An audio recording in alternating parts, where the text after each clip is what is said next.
December 1941. A world shudders. January 1942. A machine roars to life.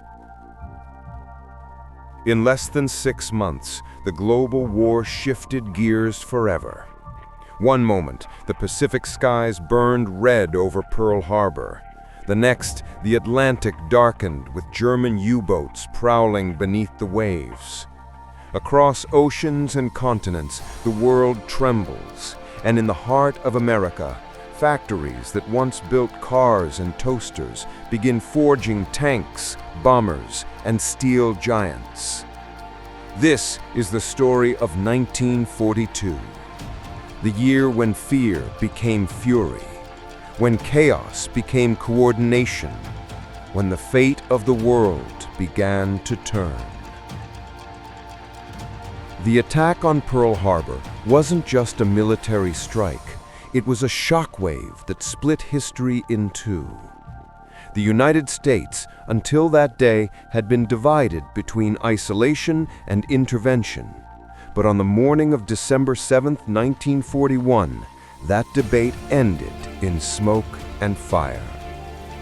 In the days that followed, Japan's empire struck outward with a fury unmatched in modern history. Within weeks, their forces stormed through the Pacific and Southeast Asia, the Philippines, Malaya, Singapore, Java, the Dutch East Indies. It was a lightning storm of conquest. The Japanese army didn't pause, they didn't retreat. They advanced on bicycles through Malaya's jungles, launched surprise landings on island after island, and shattered armies that had believed themselves invincible.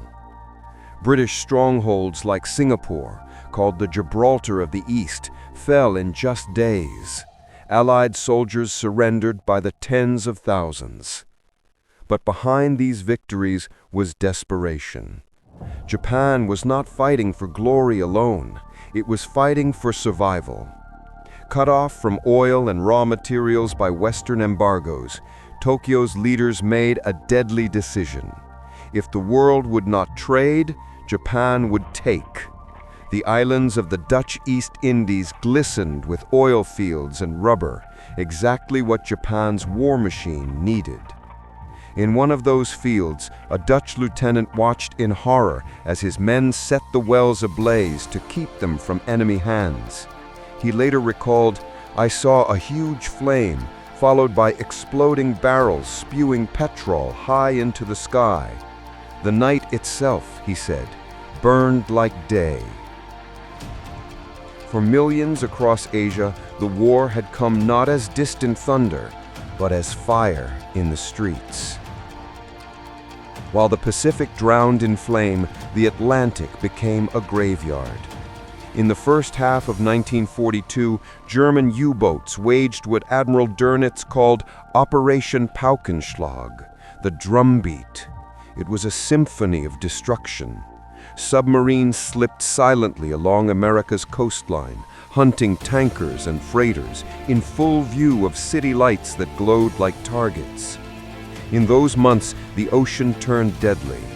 Hundreds of ships were sunk, more than 3 million tons of vital cargo sent to the bottom. One captain described seeing the entire sea lit with oil and fire as burning ships rolled and disappeared into the waves. For the sailors of the merchant convoys, death came without warning. One moment, calm waters and a clear horizon. The next, a blinding flash and a roar from below. Survivors often waited days for rescue, clinging to wreckage while the sea around them burned. This was Germany's second happy time. Happy for the hunters, catastrophic for everyone else. The goal was clear: strangle Britain before America's industrial might could awaken. But even as ships burned, lessons were being learned. Radar, sonar, and air patrols were hastily deployed. Convoy systems were reorganized, and the U.S. Navy, once scattered and underprepared, began to strike back. Still, In the dark months of early 1942, it seemed the Allies were losing on every front. The Pacific lost, the Atlantic bleeding, Europe under Nazi control. It felt as though democracy itself was drowning. And then, the furnaces came alive. In 1942, America transformed itself in a way no nation ever had before. The government formed the War Production Board, and from that moment, every factory, every worker, every ounce of metal was part of the war. The transformation was staggering. Detroit, once the city of cars, became the city of bombers. Ford's Willow Run plant alone would soon roll out one B-24 Liberator every hour. General Motors turned its assembly lines into tank foundries.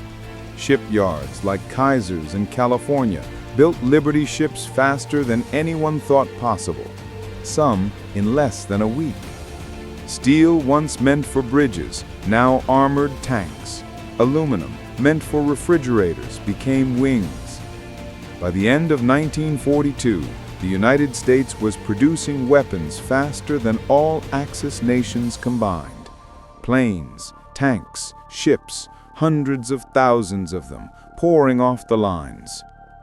A Time magazine headline from that year read, "For 1942, U.S. industry is asked to produce 60,000 airplanes, 45,000 tanks, 8 million tons of merchant ships."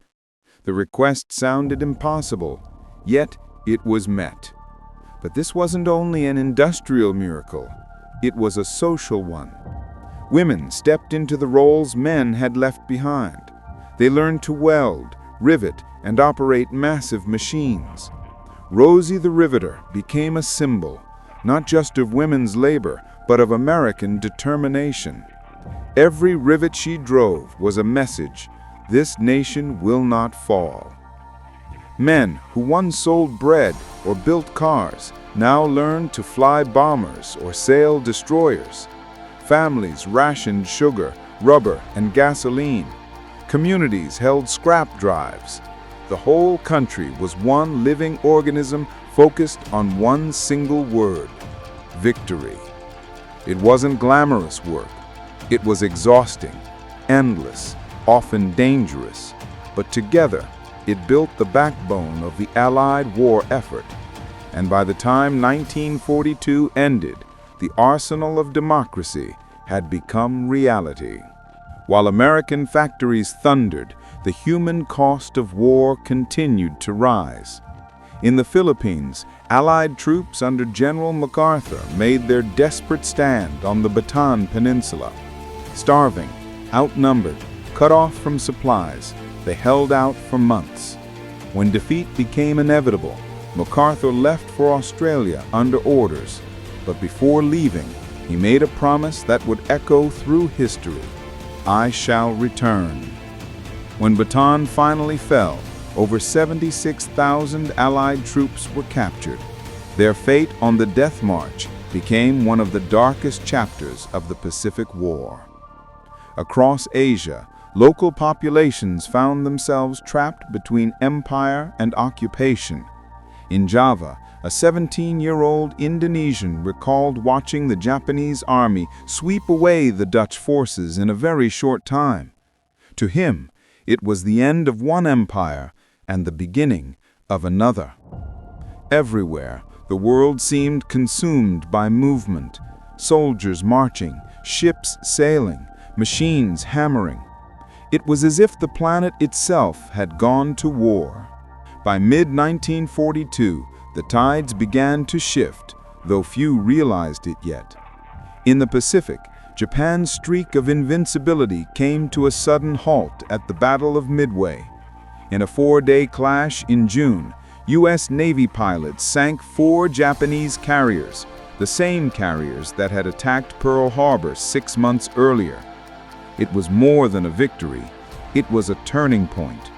Japan had lost not just ships, but its best pilots, men who couldn't easily be replaced.